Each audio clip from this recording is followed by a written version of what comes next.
Okay guys, today I'm working on a 2017 Subaru Crosstrek, doing the wheel bearing replacement. I already did the passenger side. I tried to do it last week. I didn't have the tools. I couldn't get it apart. Put it back together, and I ordered this tool here, the Lisle 40100.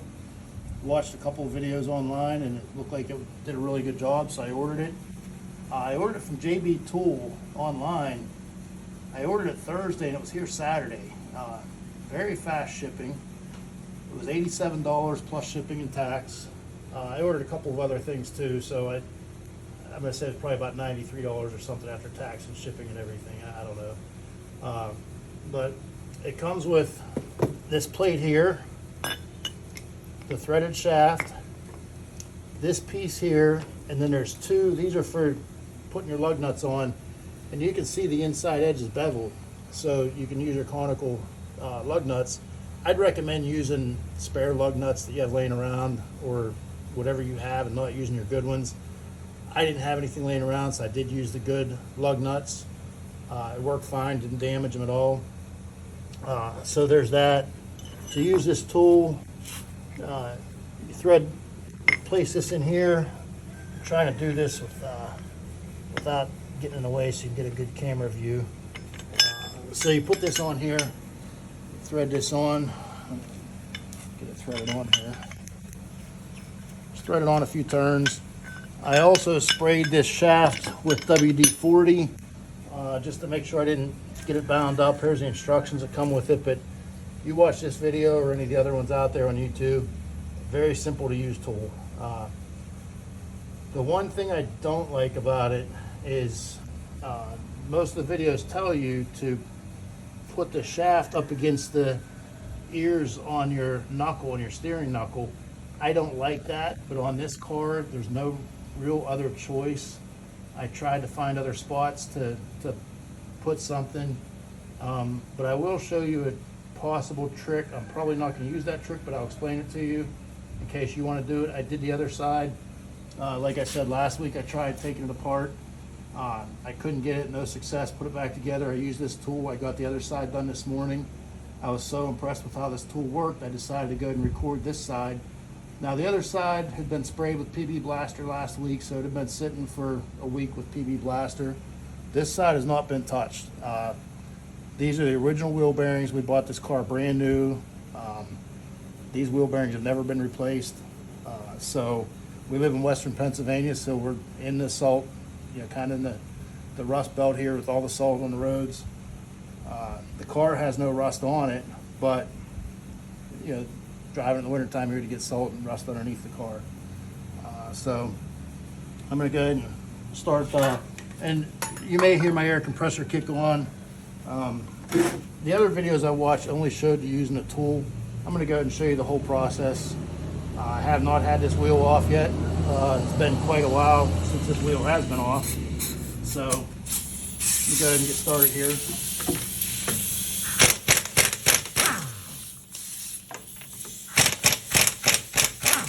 And let me add, be sure, sorry for the air leak, and I gotta replace these fittings. Make sure you have your car properly jacked up, jack stands. I do have a jack stand under here. It's also on the jack itself. I won't be crawling under the car, but I still use a jack stand just because I want to be safe. I don't want to see anybody getting hurt, so make sure you follow all proper safety procedures and precautions. So let me go ahead and finish getting this off.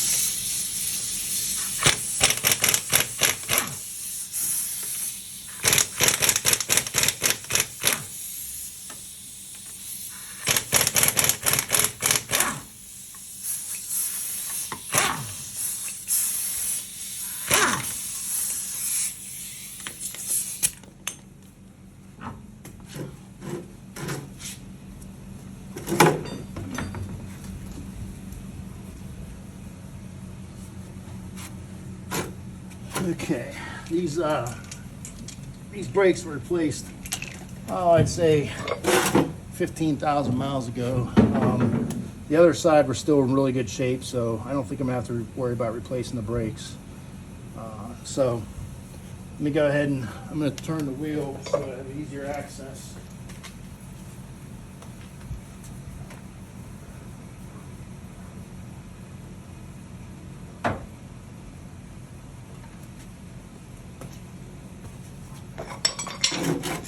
And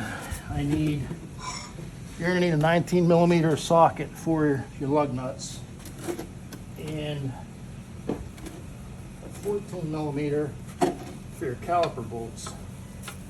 I believe that's 14, actually it's 17mm. So you need a 17mm for your caliper bracket bolts.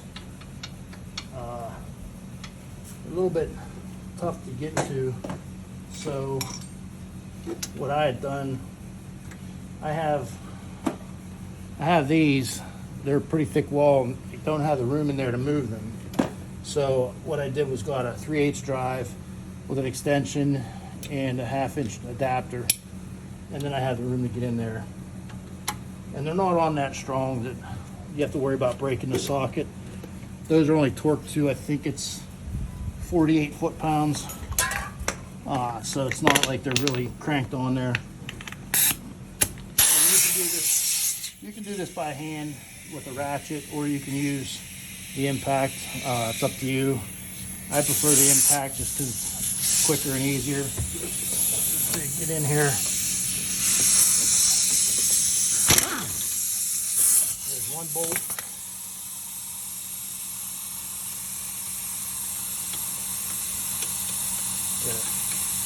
Tighten it a little bit so I have room to get it back off now. Now some people will take the caliper off first, remove the caliper from the bracket first. You can leave the caliper on the bracket and just remove the bracket. Either way works. It's just a little bit less work if you do it this way.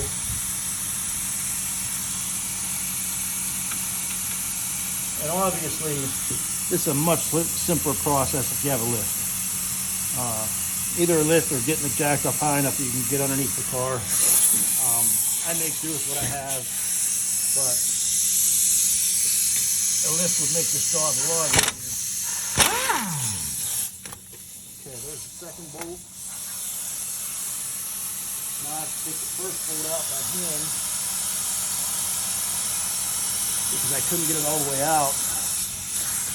Unplug this so I'm not listening to that. I bought all new fittings for my Air Tools. I just haven't switched them yet.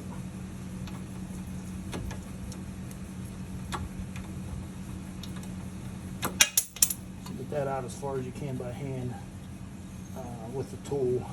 And then it seems like the other side I had an easier time getting in there. So it might be dependent on your particular car. And just get a long screwdriver or something and pry this off. And using this method, I did not have to retract the pistons in the caliper.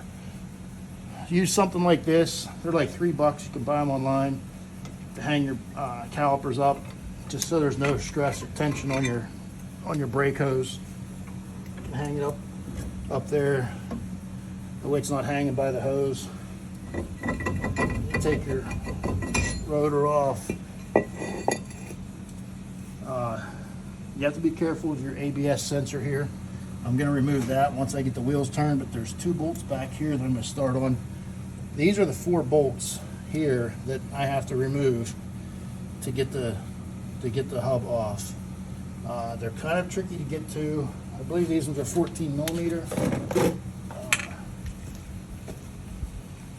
Kind of have to, it's hard to push the axle shaft in with the wheel turn, but you kind of have to push that in a little bit to get enough room, enough clearance to get the socket on it. But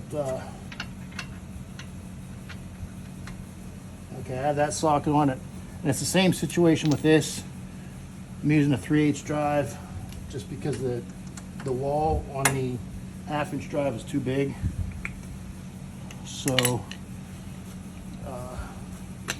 use the air gun again, and I just got this air gun not too long ago. Highly recommend it. It's working great for me. Not real familiar with the brand name, but working really good for me.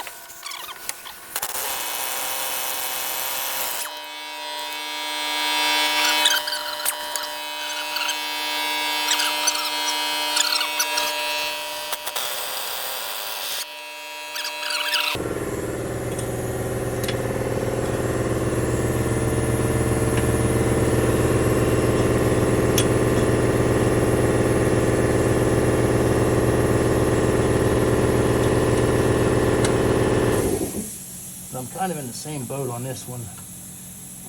I got the bolt pretty much out, but now I can't get the bolt itself completely out or get the socket off of it.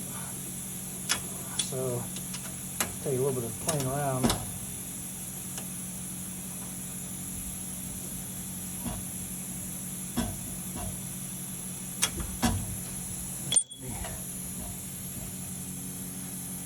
I have to tighten it back up to get the socket off.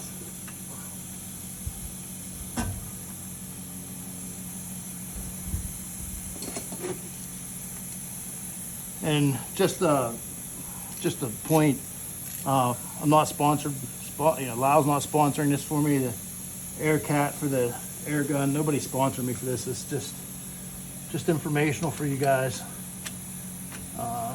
I'm just a backyard mechanic that works on stuff in his own garage. Don't have all the professional tools that a professional mechanic would have. So I just kind of buy things as I need them. But having said that, I got the socket off. Having said that, I've been working on cars pretty much all my life. Okay, I got that bolt out. Now I'm going to turn the wheel the other way so I have access to the front. And this car is a push button start. So I have to push the button in order to release the steering wheel. I want to make sure you hit the button the third time to turn the ignition off so you don't drain your battery. And if you have here's your ABS sensor here. You have to be careful with this. These will break. Hoping I don't have any problems. Take this out. Get it out of the way.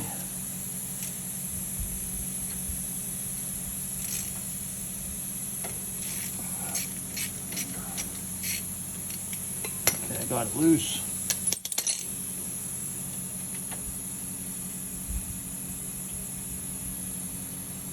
Like I said, it looked like this hub was already loose, like it's not going to be froze up, so I may not need that tool. Grab yourself a pair of pliers and grab this ABS sensor like this. Just wiggle it just a little bit until it breaks free. If you do break this, I think they're about 50 bucks for a new one, but I think it's a part you have to order, and there it is. I think it's a part you have to order, so unfortunately your car will be down for a few days to get the new part. You want to make sure you take that out so you don't have any issues. Okay, now I have these other two bolts here to get out. Figure out what extension is going to work best for me. So I use this longer extension. And the front, because of your rack and your tie rod ends, you have a little bit of clearance issues getting tools in here. You have to be careful. In fact, I think I'm going to have to use a shorter extension on this one.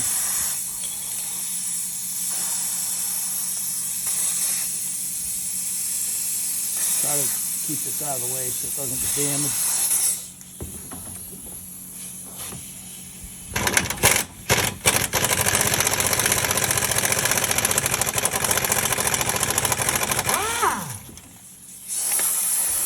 Just in case you don't know or not aware, your ABS sensor controls your anti-lock brakes, obviously. you'll have a bunch of lights on your dash if you do end up breaking something, breaking that wire. And I believe on most cars, if not all cars, if that's broke, your cruise control will not work either, but I'm not certain on that.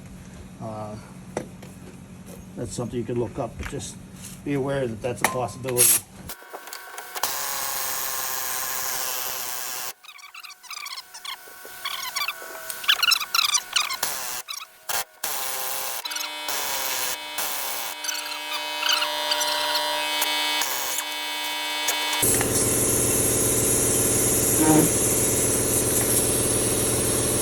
Alright, now I'm going to loosen this up.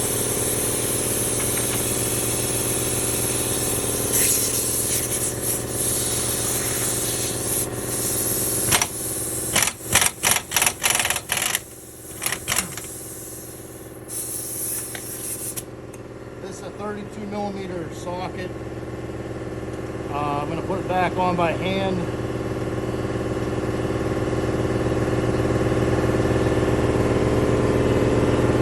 Try to push that in to get this bolt the rest of the way out. I'm going to straighten the wheel back out.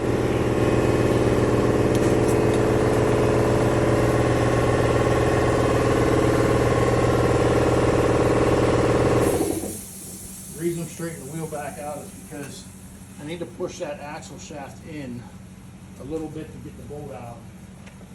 And it's, like I said earlier, it's a little tough to push that axle shaft in when the wheels turn. You saw I tried to push it in earlier. It's actually still not pushing in. So what I'll do next is I have an impact gun here, or air further. Let me loosen this nut a little more. In fact, I can take the nut completely off for now. Try to get this broke loose. And the reason you have to do this is you get rust built up in there. Your axle shaft will rust inside of the hub. Nice, see, it moves nice and freely.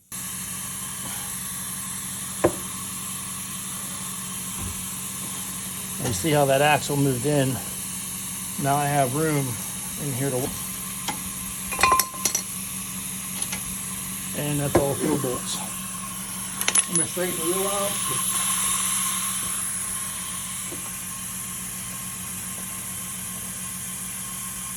Now you may have an air wrench. I'm not talking about the impact gun, just a regular old air wrench. I have one, but it doesn't work that good. It's pretty old. So this is still on there. I may be able to beat it with a hammer. Might be able to get it off that way, but for demonstration purposes of use of this tool, I'm going to go ahead and use the tool to remove it. So you put your nut back on.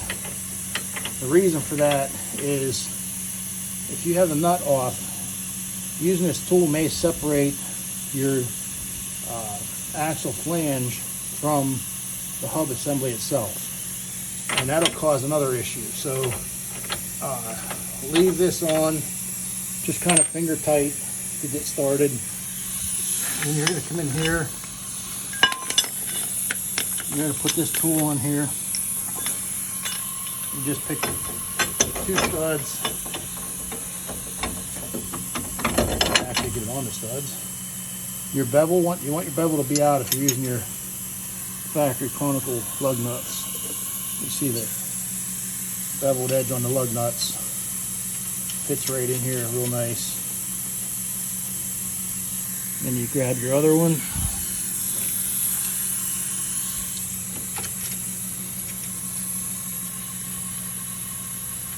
And you don't have to torque these to any specific torque setting. I just tighten them down to the pretty tight.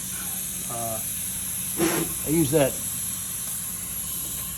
German torque setting, good and tight. Works for me.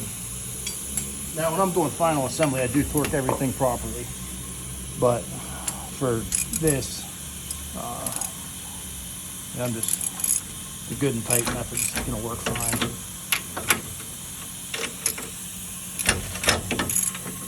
And like I said, I don't like using the flanges, the ears, but there's nothing behind here. You can see my finger through there. There's nothing behind here to press against. So unfortunately, I have to use the ears.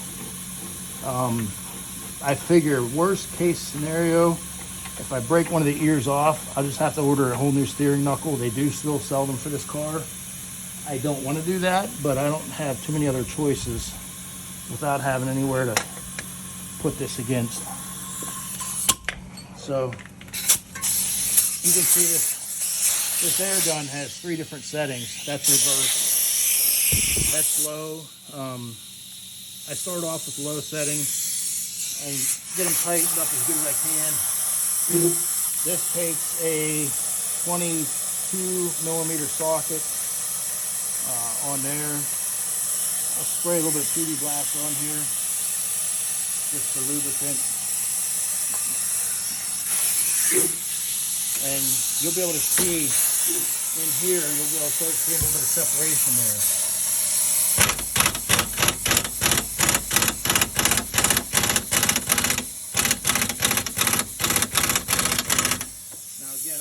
On the lowest setting,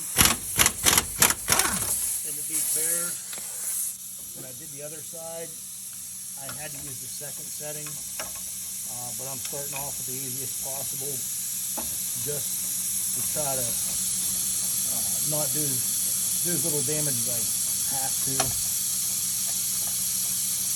And that was actually another thought for me before I ordered this tool, was I was just going to order 2 new steering knuckles and just take the whole thing off, replace everything.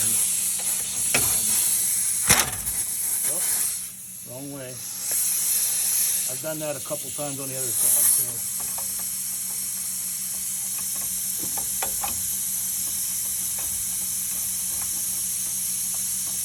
You have to remember to switch your gun from going one way to the other.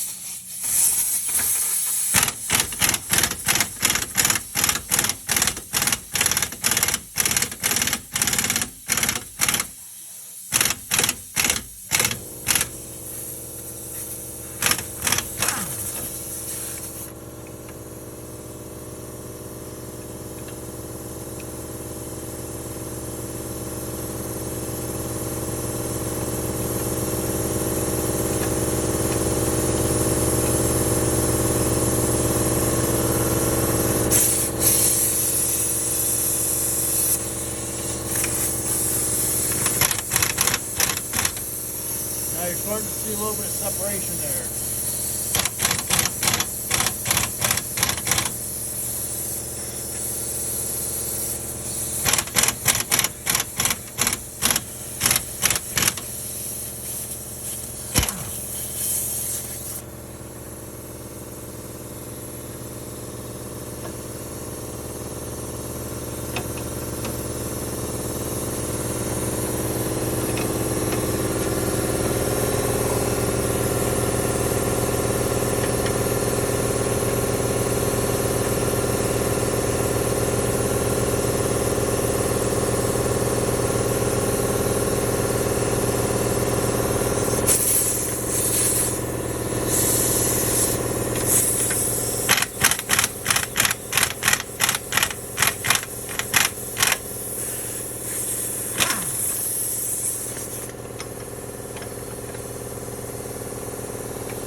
Actually already off.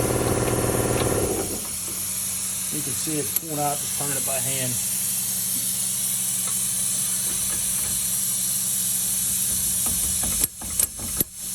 Let me take this nut off now, because I believe that's all that's holding it on at this point.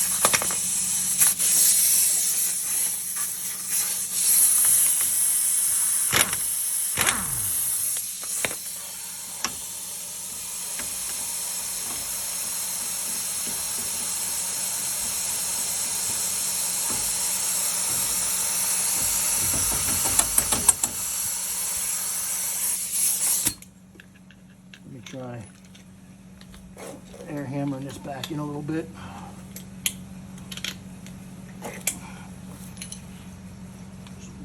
Try to get the rest of that axle broke free.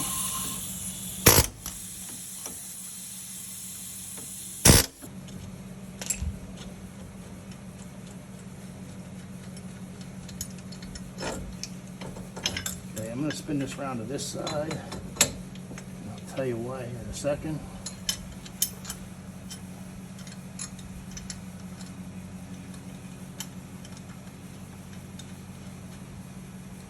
You can see because I can only pull from one side because of there's nowhere to really pull against on here. I had to pull against one side, so the bearing's kind of crooked on there a little bit now. So that's why I'm having trouble getting off of there. So I'm going to go ahead and switch to this side, and I'm going to pull from this side, try to even it out a little bit. Now I'm going to end up bending the backing plate a little bit, the dust cover. But that's okay because I can straighten that back out once I have it off. You see how easy the tool took this off. Made it very nice.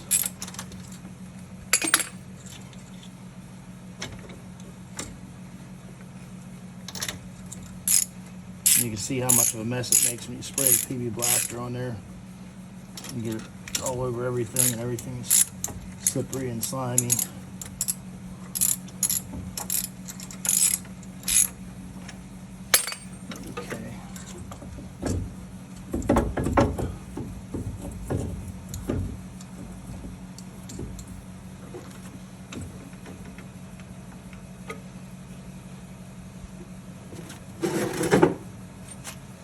Actually, to get the dust cover out of the way, I should be able to just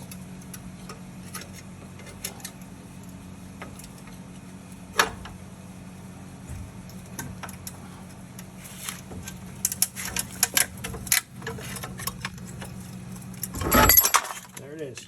The set came off. All right. So it just took a little bit of playing around. But what happened was, since I only had these two ears to press off of, I guess I could have pressed right here too, but I was trying not to bend the dust shield, do as little damage to that as possible. But I only had these to pry off of, so it kind of got, the bearing kind of got a little bit crooked on here, but it's off now. You see, I marred this up a little bit, but I think we'll be okay with that.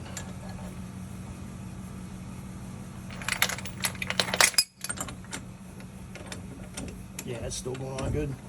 So we're still good there. So now the next thing I'm going to do is get my Dremel tool out. And I have this little, I don't know what it's called, but it's like a, kind of like a 3M Scotch-Brite pad material. And I'm just going to clean up inside of here a little bit. Just clean some of that rust and corrosion off.